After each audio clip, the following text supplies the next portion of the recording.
السلام عليكم. اليوم جبت لكم وصفة تاع ميني تشيز كيك بالمول الجديد اللي راه داير ضجة في مواقع التواصل الاجتماعي.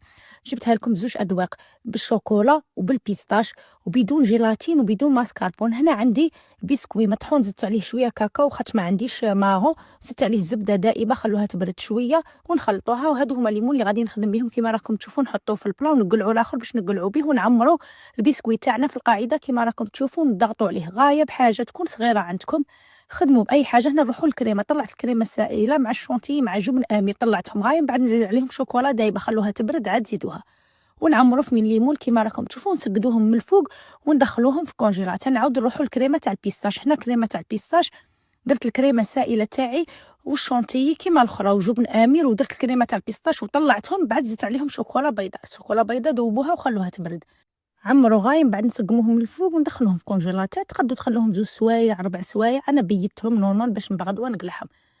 وغدوه كيما راكم تشوفوا نقلعوهم ونزينوهم. وتقدروا تخدموا هاد لاغوسيت لي كوموند ولا تخدموها تاني للضياف، هما بزاف في رمضان وبزاف بنينه، تجي بزاف منها كي راكم تشوفوا. الا تقلعوهم غير بشويه، انا الاولى طلعت الحبه عاد دخلت هذاك التحتاني وقلعت باسكو يغبن. في البداية يبان لكم بعد ساهل، بصح كي تبداو تقلعوا الحبة شوية غير تدخلوا هذاك المول صاي تخرج معاكم الحبة فاسيمو كيما راكم تشوفوا.